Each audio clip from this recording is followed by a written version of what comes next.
Hello everyone, welcome back to League of Legends DFS Esports Breakdown for August the 4th. Pretty unintriguing 4-gamer here, so we're going to spend a tad bit more time on the recap than the look ahead.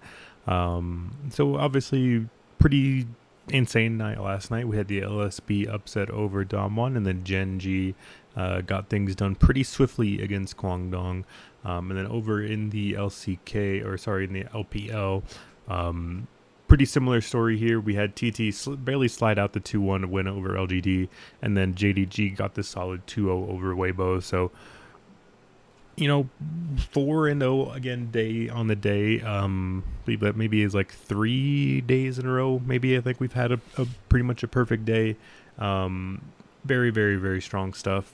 Again, I have a pretty good feel on most of these things at the moment, I'm feeling like, so pretty excited to hopefully continue that. Unfortunately, the slate is just not very exciting. We have EDG as a very sizable favorite over WE, and then LNG is a big favorite over RA as well. Again, Bovada is still down for me, so unfortunately I have to use these GG.bet odds. But they tell the story pretty well. We have LNG minus 345, KT minus 500, EDG minus 3,000, and then T1 minus 2,000. So the shortest favorite is minus 345 here. Pretty much I'm going to keep this video pretty short and simple. I personally just do not see any angles or avenues here that are that intriguing.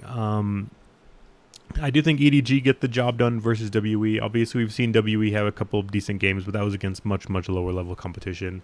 And then I believe RA is the worst team in the LPL at the moment. I think they've looked incredibly lifeless. I think iBoy and Leon kind of are who we thought they were. And in that aspect, I think they're incredibly weak and one-sided. I just think they give up so many random kills and stuff. I think it's pretty problematic for them. I do not think RA, I believe RA are the worst team in the LPL at the moment. And although I don't think that highly of LNG, I just find it very hard to give RA an avenue here. I do believe RA's macro is actually not that bad. They actually do get themselves into some decent gold positions. However, they just seem to find themselves caught out so often and put themselves in such silly positions so frequently. But at the end of the day, I think it should be an LNG 2-0 as well. So LPL, not much there. There is one spot I think worth exploring here over in the LCK. Maybe a couple. I think both of these LCK games are a little bit closer than maybe the eye test may lead. First off, I'm pretty surprised by these LCK odds of KT Rolster versus Fredit Brion. So obviously Fredit Brion have been on a mini run for themselves. Obviously they're only 2-12, but we've been on them for both of their wins. Obviously they're both just over Nongshim, so that's not too enticing. However, they lost to T1 in a 2-1. They lost to DRX in a 2-1. They lost to Dom1. Not the worst games. I just think this game is a tad bit closer than the odds suggest. Am I going to swap sides and go with the Fredit Brion side here? Probably not. I just think KT, although I just think this is two relatively middling teams. I personally wouldn't have KT above DRX.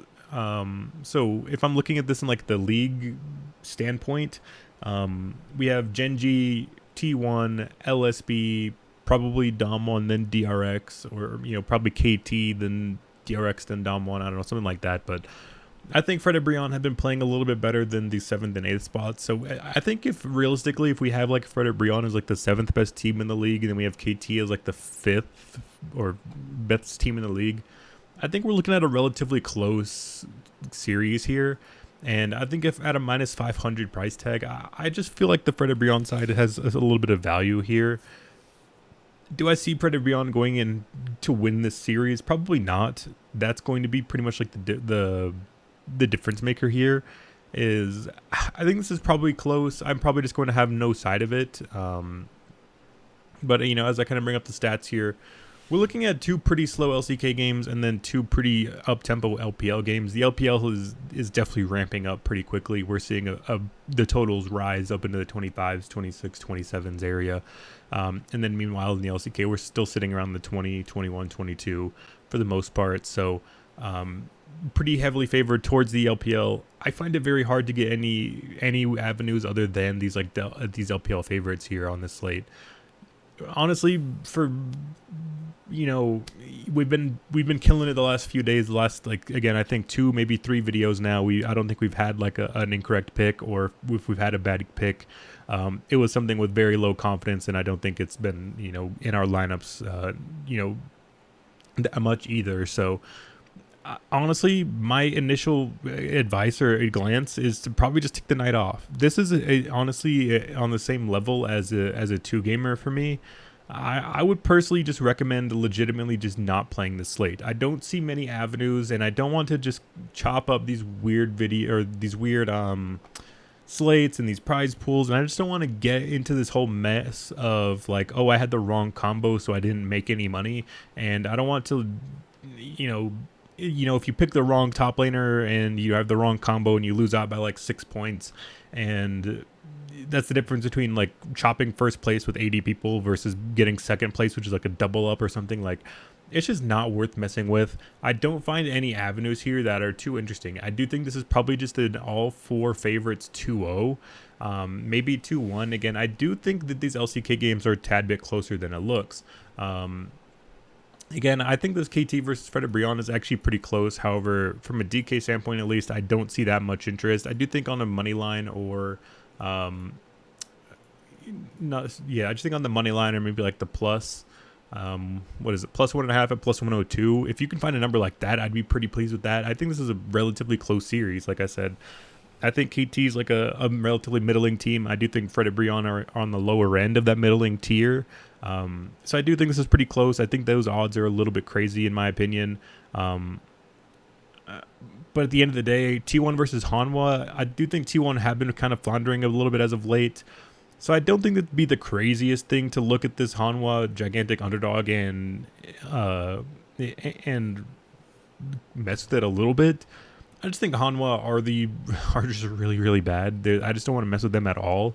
They're 1-13. They've looked incredibly lifeless in pretty much everything that they've done. So although I think T1 again are floundering, and I don't think that they're that special either, this is just a task too tall even for to lose even for T1. So honestly, this is a very rare skip 4 gamer for me. I the only avenue or underdog I'm interested in even a little bit is KT versus Fred and Brion, and even then the totals are going to be very, very low, and I'm not that intrigued by them on the DraftKings slate that much. I don't think it'd be that crazy to mix in a little bit. Like, if, I don't know, hypothetically, if you could get like a double mid laner with EDG, LNG, but then put in like a one-off Fred and Brion team slot, I don't think that's that crazy of an idea either. I wonder what that price is. Yeah, Fred and Brion team slot at 4,400. That's not that crazy. I don't think that's that bad of an idea. Again, I just think this game is a good bit closer than these odds are suggesting. But at the end of the day, do I really want to play like a Fred and Brion wins in 3 upside? Like, I think we're looking at like 50 points from some of these players in this win. So, yeah, I think this is unfortunately going to be a very short, very video where I'm saying I would legitimately recommend taking that night off and not even entering your money in. You could make a case to go for maybe like a single entry style thing where you try to get like a slightly unique build, like a 3-3, for example, with EDG and LNG. However, at the end of the day, I'm just not too intrigued by this one at all. In terms of what series I'd be looking at to have a little bit more blood, I think LNG RA is probably the better option. I think both these teams play with a little bit more pace. I feel like we've been seeing a few RA games where we see them give up a good bit of kills, and I think LNG are sloppy enough to make the game relatively close. However, I don't know. It just feels very unimpressive for me. I think EDG should get the job done and wipe the forward WE relatively quickly, which could limit their upside as well. So I think at the end of the day, I like LNG probably number one, EDG two, probably Fred Brion three, and then maybe T1 four. But I don't know if it's worth even investing your money into the slate at all. And unfortunately, that's probably going to be how I look at it. So we'll go ahead and put in the numbers and just get a grasp of it. But again, I'm personally planning on just taking the slate off. I am not going to enter my lineups in tonight. And normally I would take the night off for making videos as well, but we've been taking a few days off, too many, so I figured I'd put something out there for you guys to at least give you guys some stats if you are interested in playing in the slate. But again, I'd personally recommend just looking at trying to take the night off, save your investment for tomorrow when I think hopefully we have a little bit of a better slate. So that'll be how I'm looking at it. But we'll go ahead and look at the players and get out of here. So overall, it is Lu Mao again still. So Panda C, Tarzan, Doing B, Light, Lu Mao. Panda C's numbers are pretty bad. He's such a bad top laner. I don't know what's going on there. But they get it done either way. Lu Mao's numbers are doing pretty well. Viper, Light, Junjia, Henna, Mako. Overall grouping, I think decent for LNG, specifically their bottom lane. We see Lu Mao and Light up there. Tarzan doing decent. Doing B's pretty low. EDG are kind of across the board, but it's again their bottom lane and jungler. We have Viper, Junjia, Mako there. The JJ's here, but again, he's not playing it. They're still sticking with Junjia. Scout a little bit low. Fred Brion's numbers of grouping is not that bad. We see Henna, Delight, Lava, and Umpty, even Morgan, all above 60%. The four-man of Henna, Tarzan, Delight, Lava, and Umpty are all 68 to 72%. So we see some grouping from Fred Brion pretty decently. So again, I wouldn't be too afraid of going to them. Maybe mixing that in a little bit. I don't know. Just personally, I find it very hard to get away from. If you look at LNG and EDG and the spots that they're in, I find it very hard to get away from both of these players or from both of these spots.